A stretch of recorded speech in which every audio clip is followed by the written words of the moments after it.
Yeah, I was just saying, this world is falling apart, and these guys who are in charge of our economy and everything, they're pulling the plug and everything. It's just a matter of time. They're doing it slowly but surely.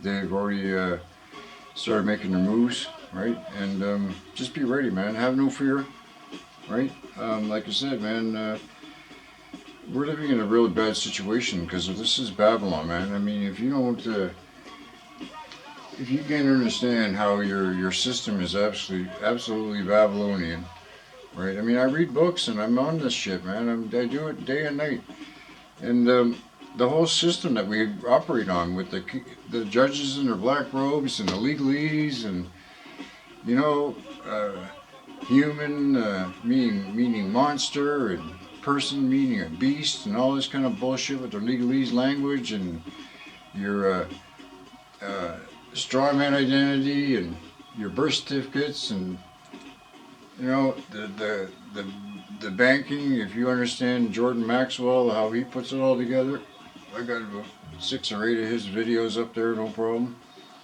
I mean, the whole thing is this system that I'm talking about here is fear based, and this is where they got everybody living in fear, and that's their biggest tool, right?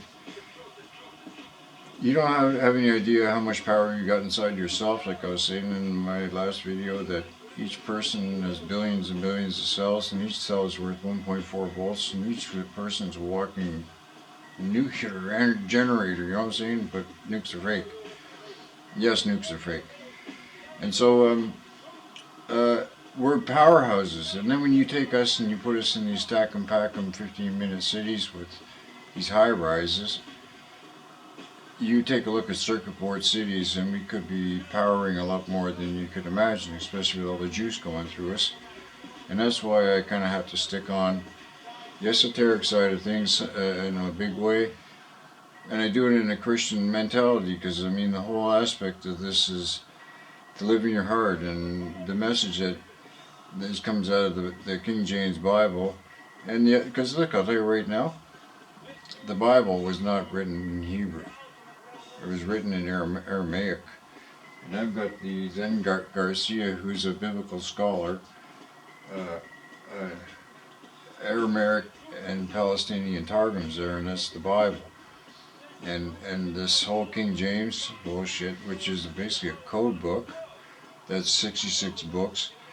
King James was a black man, right, and a Freemason to boot. And I got a feeling that, well, not a feeling, come on, man, the Sir Francis Bacon Society had a big role in that, right? And then with all these monks, whatever, putting all this stuff together, it's a slam dunk, man.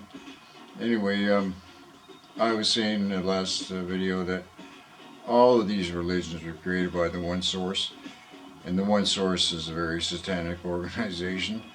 And basically, that's when you know, I did with Jesus when Satan said to Jesus, he took him to the top of the mountain and he showed him all his kingdoms on this flat realm, and he said, "Hey, dude, all you got to do is bow down to me, and it's all yours." And Jesus said, "No, man, I didn't come down here to hang with you. I just came down here. My kingdom is outside of this place." Right? It says in the Bible that Jesus knew me before I even entered my mother's womb.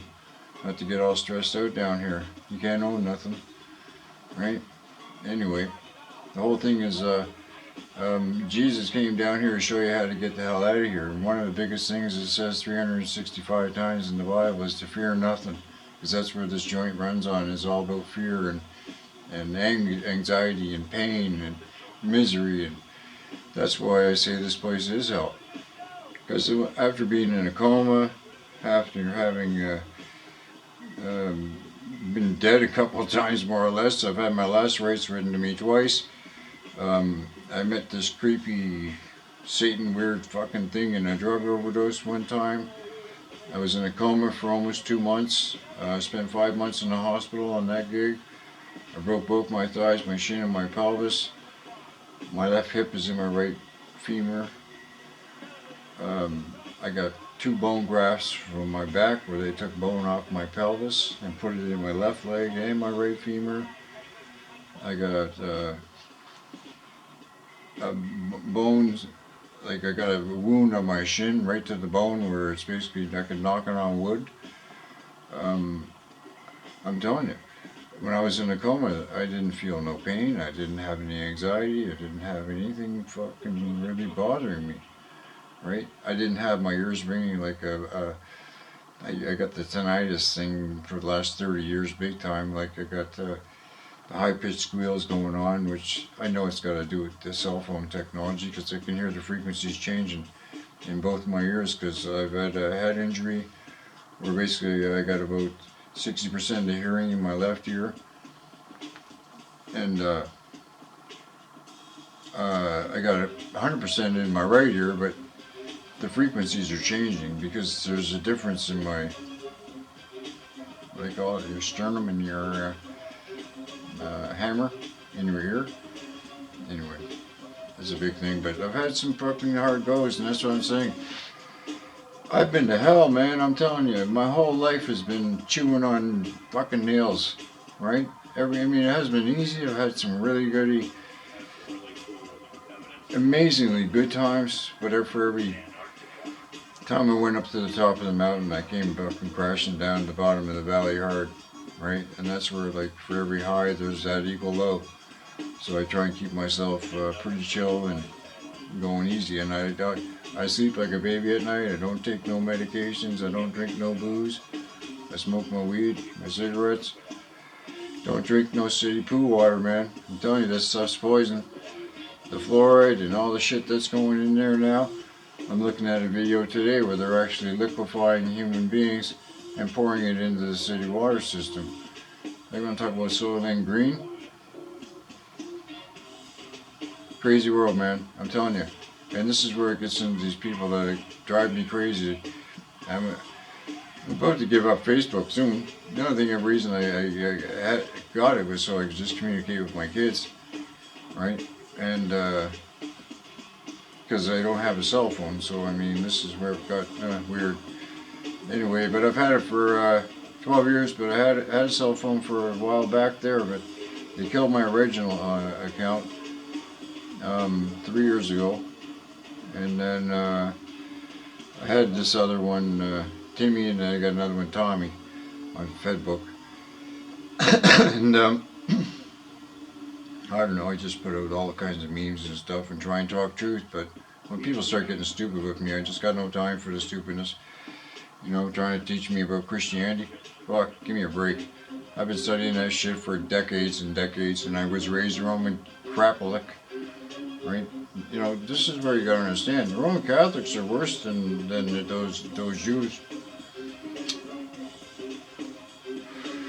You know, the Jesuits been kicked out of 113 countries in the last 1,000 years, so they say. And the Jews, 109, so they say. And you know what that's all about? Human blood sacrifice, because these buggers eat kids.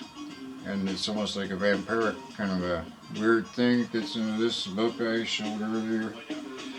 Skull and Bones, right? The buggers, they eat people, man. And this is what kind of a creepy world we live in.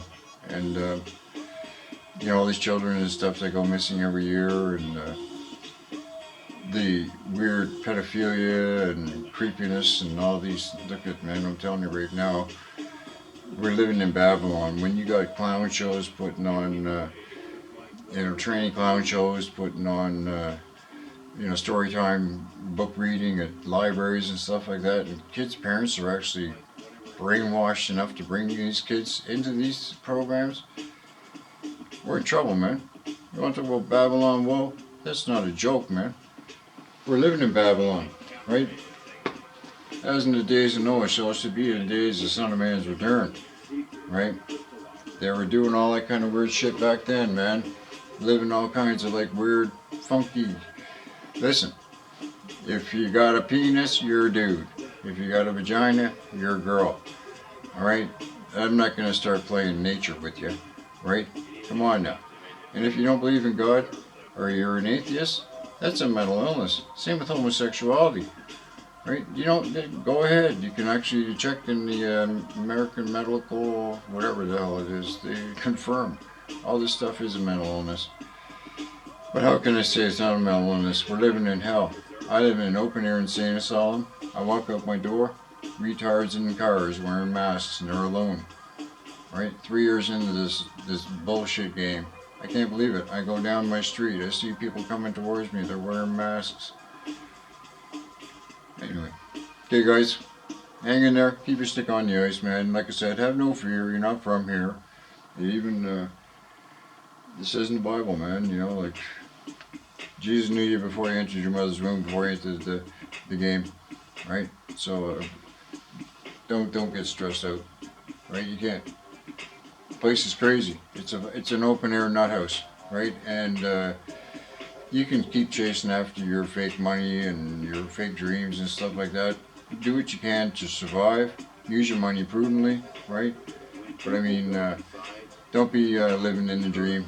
Like I said, 85% of the world out there are completely lost. Okay, man? Subhuman, right? Freedom from the human condition, right? This one here, it just tells you about how you're chronicle a man's imprisonment, right? You ain't free, right? The only way to be free is in here and in your heart, right? But it's more your heart than your head because you want to live in your heart, not your head. Okay, guys? God bless you. Catch up soon. Peace and love. Ciao.